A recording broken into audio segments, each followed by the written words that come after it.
Good morning बच्चों। साई राम। आज हम अपने अगले पाठ को लेकर फिर इस कालांश में उपस्थित हुए हैं। इसके पहले वाले कालांश में बच्चों हमने कव्वाली की विधा देखी थी, बहुत सुंदर थी। अब इस कालांश में हम देखेंगे महिला आश्रम। हमारा पाठ क्या है? महिला आश्रम।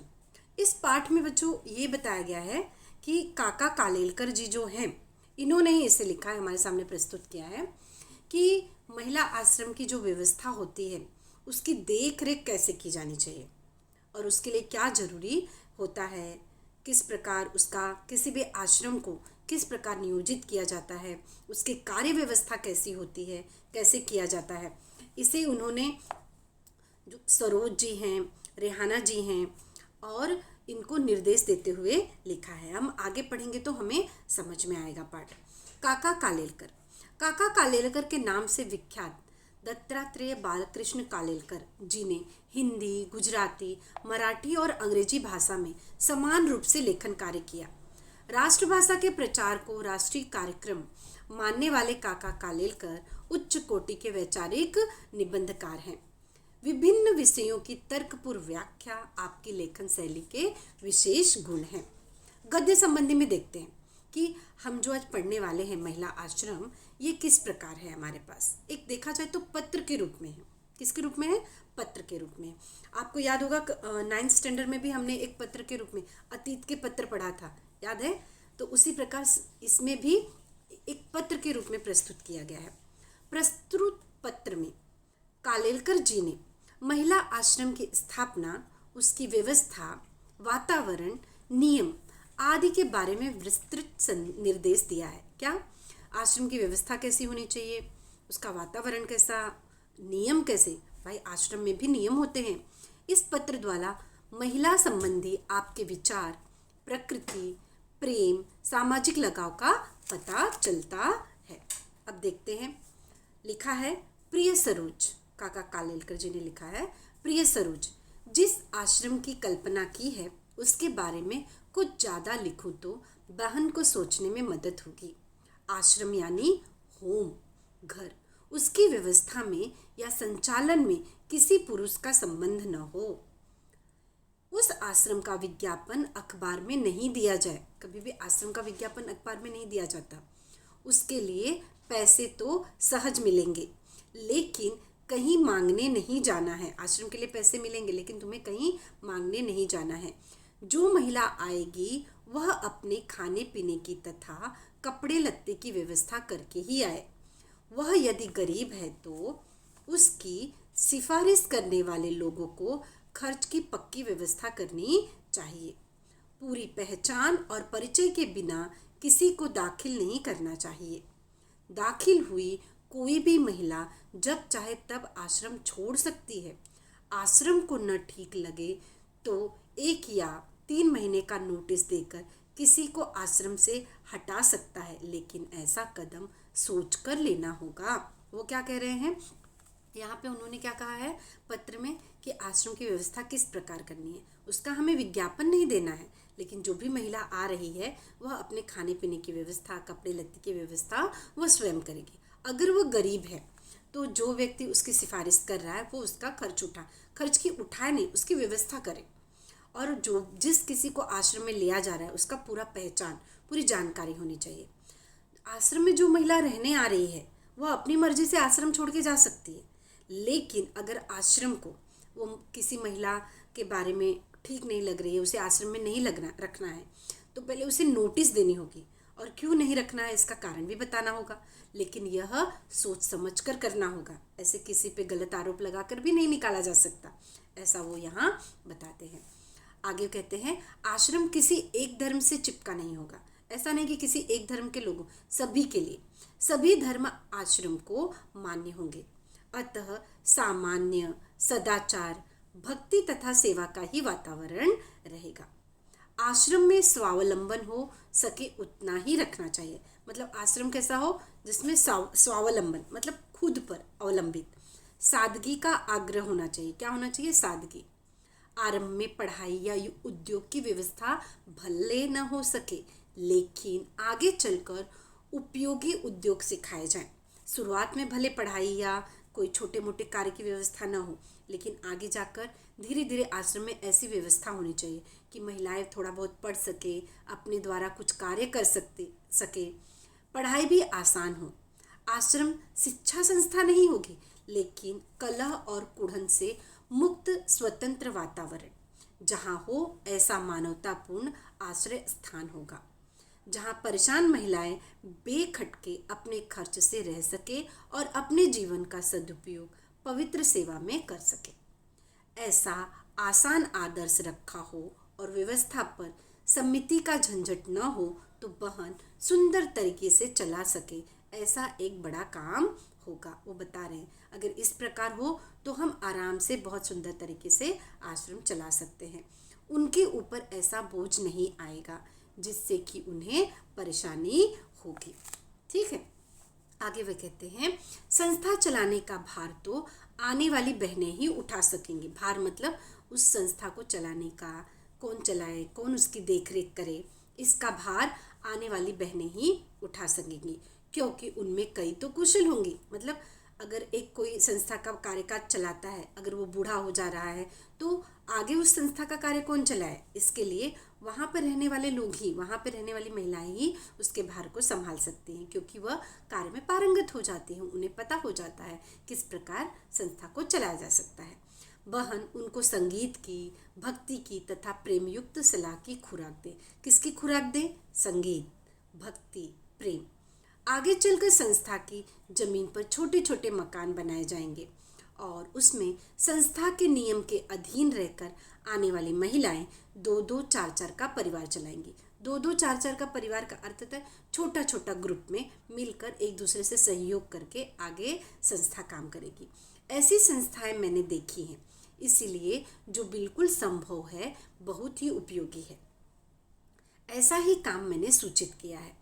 इतने वर्ष के बहन के परिचय के बाद उनकी शक्ति, कुशलता और उनकी मर्यादा का ख्याल मुझे है। प्रत्यक्ष कोई हिस्सा लिए बिना मेरी सलाह और सहारा तो रहेगा ही। वह कहते हैं मैं कुछ भी हो, सलाह और सहारा तो मैं दूंगा ही। आगे जाकर बहन को लगेगा कि उनको तो मात्र निमित्त मात्र होना है, मतलब केवल उनको थोड़ा सा अपना सहयोग देना है, संस्था अपने आप चलेगी। समाज में ऐसी संस्था की अत्यंत आवश्यकता है। मतलब ये पढ़ के हमें लग रहा है कि उन्हें संस्था, एक नया संस्था खोलना है, उस संस्था की देखरेख कैसे करना, ऐसा वे समझा रहे हैं कि संस्था एक बार हम कार्यरत हो जाते हैं तो संस्था अपने आप ही चल जाती है। उस आवश्यकता में से ही उसका जन्म होगा। मुझे इतना विश्वास न होता तो बहन के लिए ऐसा कुछ मैं सूचित ही नहीं करता। तुम दोनों इस सूचना का प्रार्थना पूर्वक विचार करना, लेकिन जल्दी में कुछ तय न करके यथा समय मुझे उत्तर देना। बहन यदि हाँ कहें तो अभी से आगे का विचार करने लगूंगा। अगर बहन हाँ कहें संस्था चलाने के लिए तो मैं अभी से उसके बारे में विचार करता हूँ। यहाँ सर्दी अच्छी है, फूलों में गुलदाउदी, क्रिजेंथीमम फूल बाहर में है। उसकी कलियां महीनों तक खुलती ही नहीं, मानो भारी रहस्य की बात कह रही हूँ, पेट में भर दी हूँ और ओठों को सीकर बैठ गई है। यहाँ पर एक फूल के बारे में बता रहे हैं। कौन से फूल? गुलदाउदी। जब खिलती हैं तब भी एक एक पंखुड़ी करके खिलती हैं, वे टिकते हैं बहुत। गुलाब भी खिलने लगे हैं। कोसमोस के दिन गए, उन्होंने बहुत आनंद दिया। जिनिया का एक पौधा रास्ते के किनारे पर था, जो आए सो उसकी कली तोड़े। फिर मैंने इस बड़े पौधे को वहाँ से निकालकर अपने सिरहाने के पास लगा दिया। फिर इसने इतने सुंदर फूल दिए, इसकी आंखें मानो उत्कटता से बोलती हों ऐसी लगती हैं। 2-1 महीने फूल देकर अंत में वह सूख गया। परसों ही मैंने उसे विदा दी। काका का दोनों को सप्रेम शुभाशीष। मतलब वह अपनी जो सरोजा और रेहाना है, इनको लिखे हैं जो पत्र, उसके लिए वो उन्हें आशीष भी देते हैं। आगे हम देखते हैं क्या बोल रहे हैं। अब प्रिय सरोज वो लिख रही हैं पत्र, तुम्हारा 16 से 18 तक का लिखा हुआ पत्र आज अभी मिला। इस महीने में मैंने इस तारीखों को पत्र लिखे हैं, तारीख 1, 9, 15 और चौथा आज लिख रहा हूँ। अब तुमको हर सप्ताह में लिखता ही रहूँगा। तुम्हारी तबीयत कमज़ोर है, तब तक चिरंजीव रेहाना मुझे पत्र लिखेंगी तो चलेगा, मुझे हर सप्ताह एक पत्र मिलना ही चाहिए। पूज्य बापूजी चाहते हैं तो हिंदू मुस्लिम एकता के लिए मुझे अपनी सारी शक्ति उर्दू सीखने के पीछे खर्च करनी चाहिए।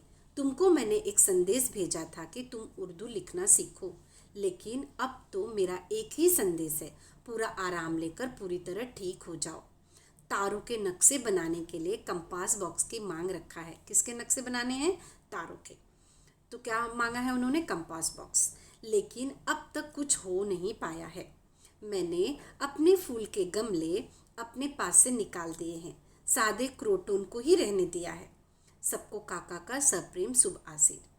काका कालेलकर ग्रंथावली से। तो इस प्रकार इनके दो पत्र को हमने देखा।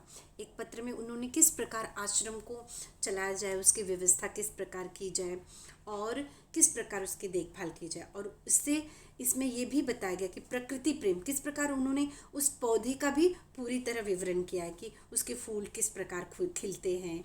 और यहाँ पे भाषा को भी वो बता रहे हैं कि हिंदू मुस्लिम एकता के लिए मुझे अपनी सारी उर्दू शक्ति सीखने के पीछे खर्च करनी चाहिए। ये किस प्रकार उनका लगाव है अपने देश के प्रति, ये बात इसमें पूरी तरह उजागर होती है।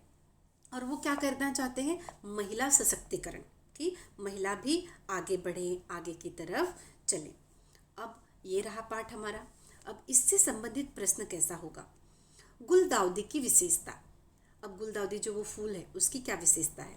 क्या थी? सर्दी के मौसम में फूलने वाला फूल, इसकी कलियां महीनों तक नहीं खुलती, ये फूल बहुत टिकते हैं, एक एक पंखुड़ी कर कर खिलते हैं। ये सर्दी के मौसम में खिलता है और क्या होता है, इसकी कलियां जो बंद रहती महीनों तक, जब खिलते हैं तो एक एक पंखुड़ी करके खिलते हैं और बहुत दिनों तक खिले रहते हैं, टिकते हैं।